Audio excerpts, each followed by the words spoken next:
Oke, halo guys semuanya, kembali lagi di sini di YouTube Semua Upload.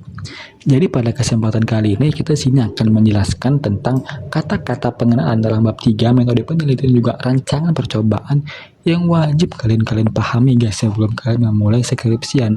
Karena ini merupakan bagian terpenting dari skripsi guys. Dimana bab 3 inilah yang nanti bakal menentukan arah dari jalan skripsi kalian itu bagaimana, apakah memang itu bagus sesuai atau tidaknya. Langsung saja kita next slide. Oke, ini dia. Sebelum kita mulai penelitian, kamu harus mencari dulu nih permasalahan apa yang sebenarnya ingin kamu teliti gitu. Ini merupakan bagian terpenting guys, karena itu apa sih kita melakukan penelitian kalau memang ada masalah yang mau diteliti gitu, atau mungkin mau dicari tahu gitu. Jadi minimalnya kita harus ada permasalahan dan bagaimana cara mengatasinya. Oke, kita next kan. Oke, jadi ini dia. Pahami dulu pondasi penting ini untuk menjawab masalah ya guys secara objektif dan juga valid. Tadi ini ada beberapa kata-kata ya, ada beberapa kata-kata yang sangat familiar nanti akan kalian jumpai di bab 3 nanti ya. Pertama itu adalah metode ilmiah. Apa sih itu? Merupakan penerapan logika dan juga objektivitas dalam mempelajari fenomena. Jadi di dalam metode ilmiah itu meliputi beberapa langkah-langkah besar, mulai dari perumusan masalah, pengumpulan data awal atau observasi, perumusan hipotesis, pengujian hipotesis atau eksperimen, hingga penarikan kesimpulan guys. Jadi nanti ketika kita melakukan penelitian, ya ini beberapa tahapan atau step by stepnya guys di metode ilmiah ini. Baru yang kedua adalah rancangan percobaan. Apa sih itu sebenarnya ya? Jadi ini merupakan subbagian dari metode ilmiah. Jadi rancangan percobaan dan juga metode ilmiah itu saling berkaitan, sangat berkaitan ya guys ya. Dimana ini berfokus pada bagaimana sih sebenarnya nantinya pengujian itu akan dilakukan gitu. Itu di dalam bab metode penelitian. Jadi rancangan ini tuh bakal menentukan gitu bagaimana sampel itu akan diambil, bagaimana itu akan diukur, dan metode analisis statistik apa yang bakal digunakan nantinya di bab 3 itu. Jadi rancangan percobaan apapun yang kalian lakukan ini akan sangat menentukan nanti di bagian bab 3 kalian. Baru yang ketiga itu adalah perancangan percobaan, suatu pola atau prosedur yang dipergunakan untuk mengumpulkan atau memperoleh data dalam penelitian. Bisa dibilang sebenarnya ini guys itu tuh ke arah lebih ke step by stepnya ya, atau mungkin langkah-langkahnya prosedural dalam menempatkan perlakuan ke dalam unit-unit percobaan dengan tujuan itu ialah untuk mendapatkan data yang memang itu memenuhi persyaratan ilmiah. Baru yang ketiga itu selanjutnya adalah metode ilmiah itu berkaitan erat dengan fenomena yang diperlukan dalam penelitian ilmiah. Jadi di sini tuh guys, itu ada 3 tahapan yang perlu dilakukan dalam melakukan penelitian ilmiah. Pertama itu adalah tahap persiapan, yang mencakup segi pencarian dan juga perumusan masalah yang akan diteliti atau dipelajari gitu.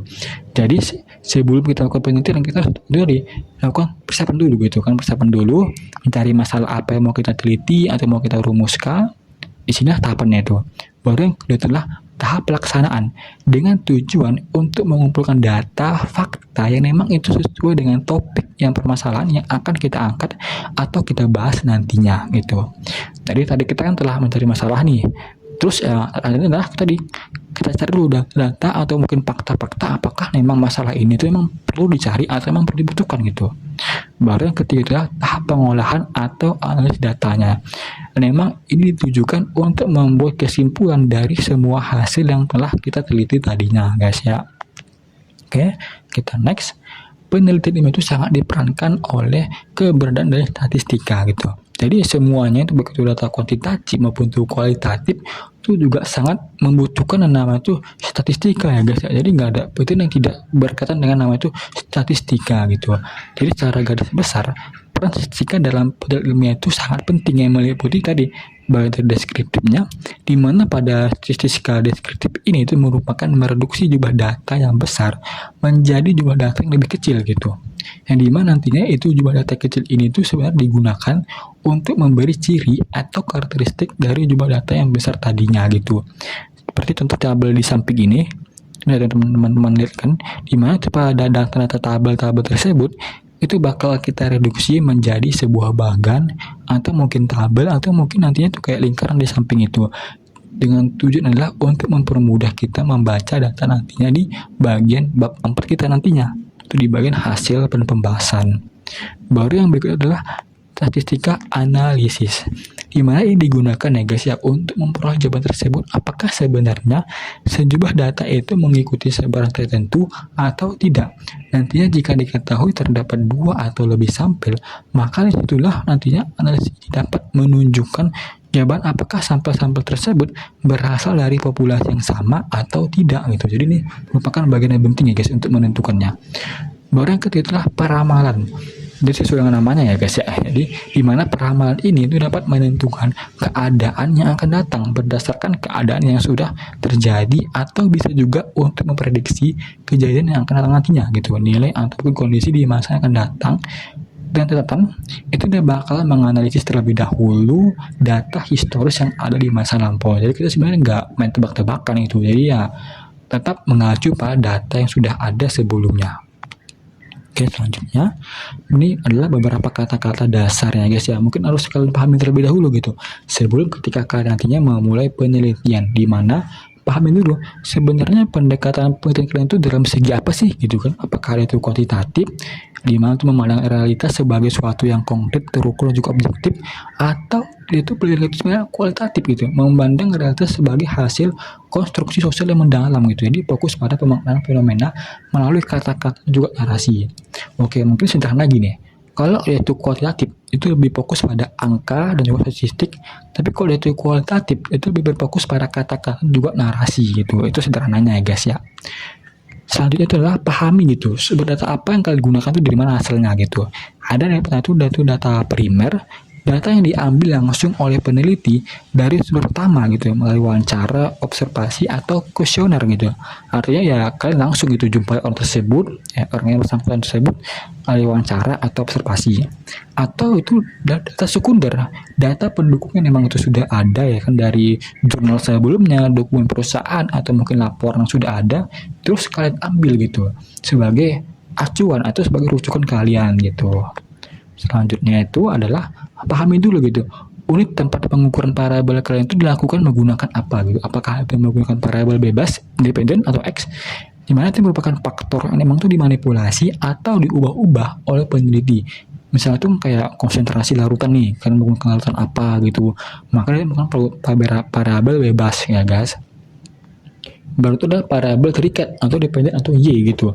Ini merupakan hasil yang diukur atau direspon sebagai akibat perubahan variabel bebas gitu. Misalnya seperti kecepatan pertumbuhan. Jadi ini kayak lawan dari kata-kata variabel bebas gitu. Kalau dia itu memang berfokus atau mungkin bisa diubah-ubah, kok ini tuh nggak bisa diubah guys.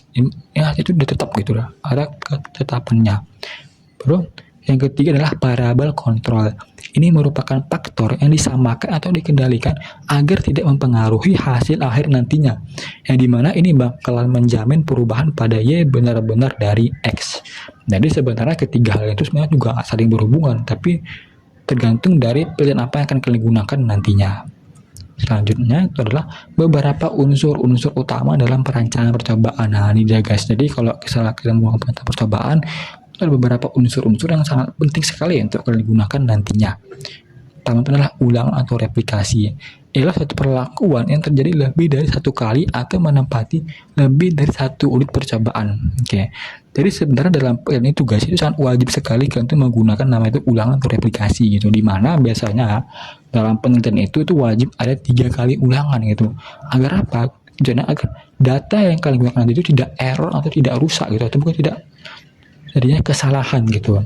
Karena sangat penting kali gitu, karena kalau menggunakan satu ulangan aja, data tersebut tidak bisa dikatakan sebagai data yang valid gitu, ataupun data yang benar gitu, karena terlalu subjektif gitu, tidak objektif. Maka itu penting sekali ada ulangan yang lebih dari 3 kali. Itu adalah pengacakan atau randomisasi. Ini merupakan suatu rancangan percobaan yang diperlukan untuk menghindar dari pengaruh subjektivitas guys. Karena tentunya dalam penelitian ilmiah itu diperlukan logika dan juga objektivitas, makanya dilakukanlah namanya itu pengacakan gitu ya kan, diacak-acak nih penelitian itu agar nanti kita bisa ngambil data contoh yang mana yang paling relevan. Selanjutnya itu adalah galat atau percobaan atau error, di mana ini merupakan suatu perlakuan yang diulang dan ditempatkan pada unit percobaan yang serba sama, yang dimana itu tidak mungkin diperoleh pengamatan yang sama antara satu dengan lainnya gitu. Oleh karena itu bisa dibilang galat atau kesalahan percobaan ini tuh adalah keanekaragaman yang sangat penting buat penelitian kalian nantinya. Oke, jadi ini beberapa hal tentang metode penelitian yang juga harus kamu ketahui, guys. Pertama itu adalah analisis keragaman gitu. Ialah suatu uji yang diterapkan untuk data hasil percobaan yang dikumpul pada variabel terkontrol dengan tujuan untuk mengkalkulasikan variabel-variabel bebas yang penting dalam penelitian serta menentukan interaksi dan responnya, dan juga untuk memudahkan analisis dan interpretasi data hasil percobaan serta mengetahui nilai keragaman yang akan nanti itu digunakan, guys. Berikut adalah pelaksanaan percobaan dengan tujuan untuk memperoleh data atau informasi atau fakta yang terkait dengan perlakuan yang pelajari pengaruhnya. Ditambah lagi dari cara memperolehnya itu, untuk data itu sangat ditentukan oleh perencanaan media atau tempat percobaan dan juga penentuan perlakuan yang sesuai dengan tujuan penelitian kalian akan tempati nantinya, guys. Jadi ini sebenarnya sangat berkaitan ya dengan dimana kalian lakukan gitu. Jadi kalau itu ada beberapa pilihlah itu di tempat atau mungkin di luar. Oke guys, jadi mungkin ini saja yang bakalan saya jelaskan pada video kali ini. Semoga bermanfaat buat kalian. Ingat untuk memahami terlebih dahulu bagaimana kalian bakalan menggunakan penelitian itu, karena ini merupakan sangat penting sekali ya guys ya untuk dipahami. Mungkin itu saja. Sekian dan terima kasih. Sampai nanti di video